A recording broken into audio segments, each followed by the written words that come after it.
ஈழத்தில் பல மூத்த கலைஞர்கள் தங்கள் வாழ்க்கையை கலை உலகுக்கு அர்ப்பணித்து வாழ்ந்திருக்கின்றார்கள். அவர்களில் பல்கலை வித்துவானாக விளங்கிய நவாலியூர் ஜக்கரசு தொம்மைக்குட்டி அவர்கள் பற்றிய ஒரு சிறு குறிப்பு.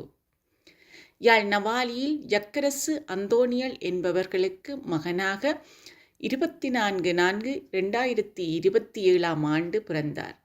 இவர் ஆரம்ப கல்வியை நவாலி சென்ட் பீட்டர்ஸ் மகா வித்தியாலயத்திலும் நடனம், இசை, வாத்தியங்கள் ஆகியவற்றை துறைசார் ஆசிரியர்களிடமும் கற்றிருந்தார்.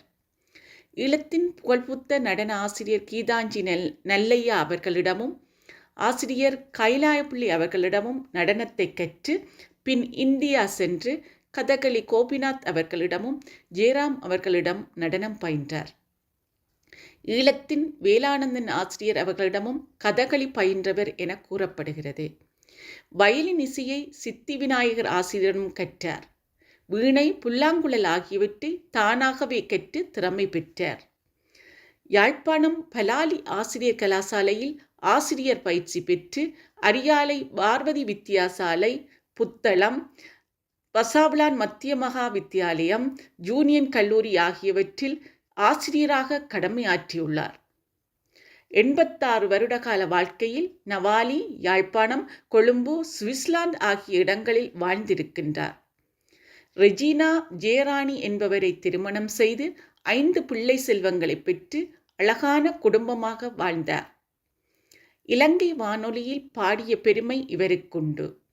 திருமதி தயாநிதி மோகன் அவர்களுடன் இணைந்து குறும்பசிட்டி என்னும் ஊரில் நுண்கலை மன்றம் என்ற மன்றத்தை நடாத்தி பல மாணவர்களுக்கு கலைகளை கற்பித்த பெருமைக்குரியவர். ஆண் மகனுக்கு மயில் நடனத்தை பழக்கி 1ஆம் பரிசு கிடைக்கப் பெற்றவர். மேலும் பல போட்டிகளில் இவரது மாணவர்கள் முதல்நிலை பரிசுகள் பெற்றுள்ளனர். பல மாணவர்களுக்கு நடனம் கற்பித்திருக்கின்றார். நலாயினி, சகுந்தலா, ஸ்ரீதேவி, செல்வி, வாணி, தாரகா ஆகிய மாணவர்களுக்கு அரங்கேற்றமும் செய்து சிறப்பித்திருக்கின்றார். இசை, நடன வாத்திய கலைஞர்களாக பல மேடைகளை அலங்கரித்துள்ளார். இவர்களில் பலர் ஈழத்திலும் வெளிநாடுகளிலும் இப்பொழுது கலைகளை கற்பித்து வருகின்றார்கள். வயலின், வீணை, புல்லாங்குழல், இசை, நடனம் என பல்கலை வித்துவானாக விளங்கிய ஆசிரியர் 3/1/2013 இவ்வுலக வாழ்க்கையை நிறைவு செய்தார்.